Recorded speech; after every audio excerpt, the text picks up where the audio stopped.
Coach Dan Hurley, Terrace Reed Jr., and Alex Carabin. Coach, opening statement, please. Yeah, just obviously thrilled to advance, and it was, I think, right before the Big East tournament. I watched Furman, East Tennessee State, kind of on my couch as before we left to go, to go play in the Big East tournament, and I was kind of praying that they, weren't in that 15 seed line, because just watching them and being familiar with Coach Ritchie. I mean, that guy's one of the best young coaches in the sport. Their style of play, their offensive schemes, their culture, the level of player. I just couldn't say enough about the respect I have from.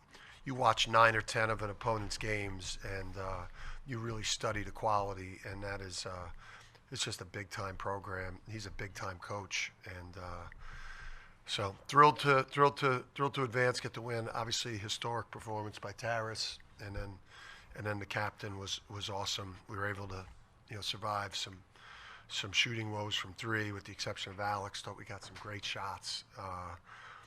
But obviously the rebounding was huge, and these two guys' performance was huge. But just shout out to Furman, man. I got so much respect for them and Coach. All right, questions just for the student athletes first. In the back right there, and then we'll go back middle. Terrace, amazing game, historic performance. Congratulations on the win. Is there something you think you can take away from this game that you could even improve more so? Yeah, I feel like I let my foot off the gas a little bit in that second half. There was a period of stretch where I let a couple rebounds go by. Wasn't as strong with the ball, so I feel like playing that complete 40, not letting me lose any bit of focus, and really just trusting in the guys around me, trusting in my teammates. I feel like I gotta do a better job of just being dominant that full 40. In the back, middle.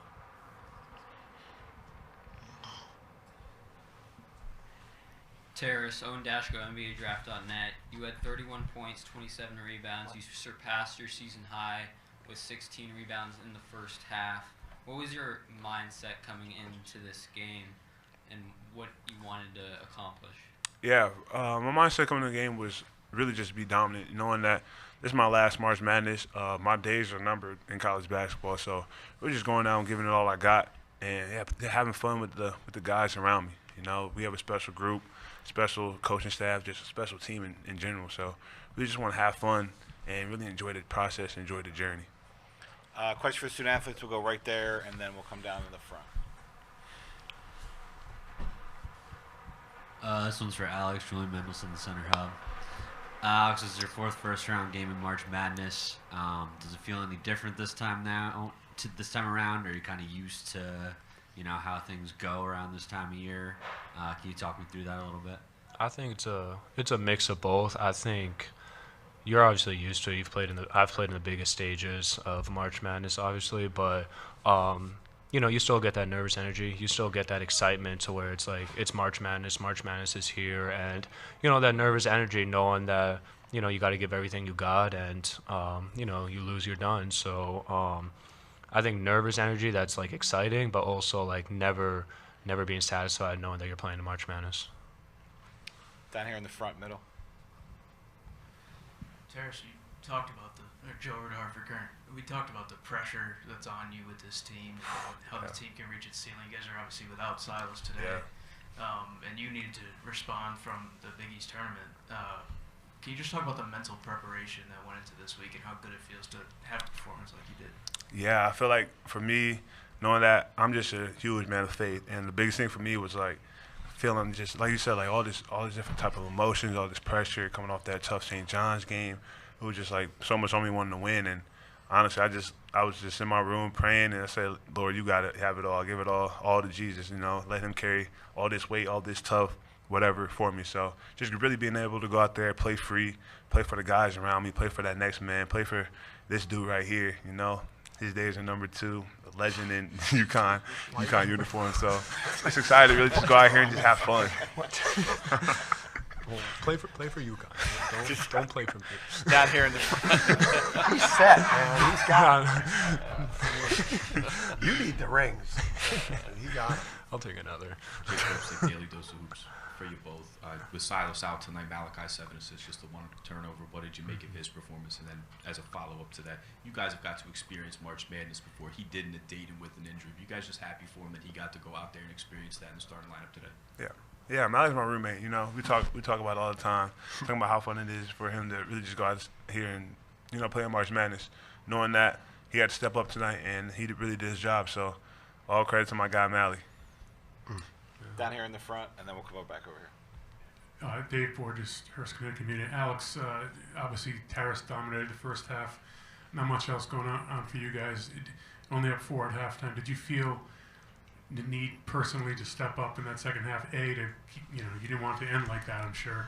Mm-hmm. And B, just he needed some help out there and offensively, and you really provided it. I mean, definitely. I mean, I'm always going to trust my teammates out there. And heading into the second half, it was a new half. You never know what could happen. But it's my job, being the veteran guy on this team, having the most experience in college basketball. I can't go out like that personally and make sure that I step up when my team needs me. And that's something I wanted to do this game. That's something I want to do the entire tournament. But, I got so much trust and confidence in my teammates, too, knowing how we're going to respond and how Terrace is going to keep playing like this, too. All right, last one for the student athletes right here.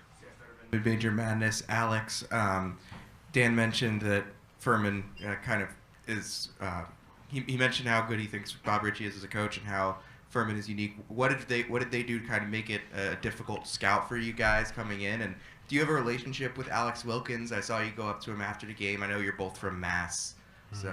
Yeah, I mean, Furman, they run so many different actions that they kind of do like what we do too. They could have a counter to a certain action. It could look like the same action with a counter, and I think that's what makes them so difficult to prep. I mean, when we were scouted them, it felt like we were going over a new play every single day just with how many actions they got. But at the same time, I thought we were prepared. We didn't execute at certain moments what we needed to as a team.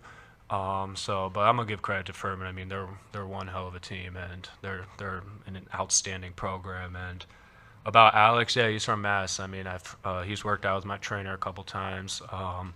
He's from the area, so I've seen him a couple times and see him grow up and really be this type of player and step up as a freshman, especially being fearless in his first March Madness game. It was awesome to see. So, I'm happy for him. All right, Alex and Terrace, thank you very much. You guys go back to the locker room. Appreciate it. Questions for Coach Hurley? We'll start over there, standing, and then sitting. Jonathan Tannenwald, the Philadelphia Inquirer. Dan, at halftime, you guys. Wait, what? Sorry. What time is it? It's late. It's 10 after 1. Appreciate everyone staying. Go ahead, John. Yeah, sorry, man. Dan, sorry. When the first half, you had the physicality advantage on, but the threes weren't falling. No. How much of a concern, if any, was that part of it?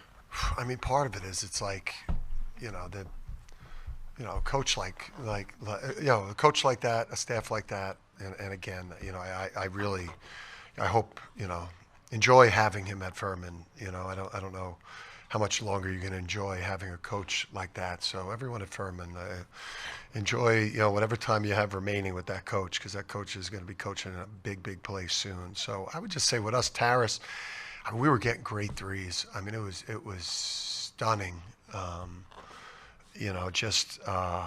The opportunities that we were getting, I think it was a little bit frustrating. But we were just, I mean, you almost just didn't want to wear Terrace out, so it just, obviously we knew we had an advantage there. They started the game with Johnston on him, which really, I think, got him going because he had a bigger physical advantage over Johnston than he did over Bowser. And then anytime something broke down where we couldn't get somebody downhill driving or couldn't get a clean three for one of our perimeter people, just throw the ball inside. And then they obviously smart, start trapping the post, and then we got great threes, and obviously I think we're due for a big shooting night. Right here in the second row. Coach, how you doing? Liam Segarian with Philly Sports Network. Congrats on the win. Sort of a follow-up to that. Terrace Reed put up the first 30 and 25 game in the NCAA tournament in nearly 60 years. Was that something that you thought that you could take advantage of on tape, or like with Silas out and the shots not falling, did you have to call his number a little bit more? I mean, they were, when I started watching them on film, I started having like a little bit of a flashback to like New Mexico State, where I'm saying like, oh, this is a really good team. And I was having like a little bit of a Buffalo flashback to 22, which just because they were so tall. I mean, they're just, you don't play many 15 seeds or, I guess mid-majors that legitimately go 6'10", 6'11" at the 4 and 5. Both guys are skilled. And then like when I saw them at the open practice yesterday walk down the hallway, I was stunned at how tall Wilkins was, how tall House was, and how tall, Thomas was, their wings. So they were just a really big, tall team. And, we just, we knew it was going to be a hard-fought game. Obviously we're missing starting point guard who, would have been, I think, a much better matchup for Wilkins, because Silas has size and is a ball hawk, and maybe could have made it a little tougher on him. But, and then Jalen Stewart being out too, who's, our sixth man. So we knew it was going to be a hard game. I got so much respect for the SoCon conference. I watched that. I watched, a lot of those conference games. It's a heck of a league, and much respect to Furman.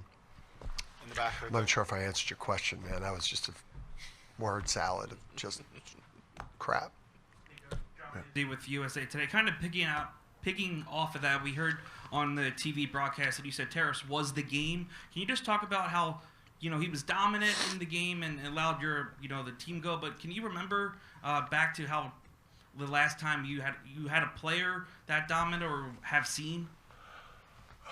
In a particular game, just from a stat line standpoint, no. I would say, like, he has dominated the games. Like, he dominated the St. John's game at home in a similar fashion without the numbers.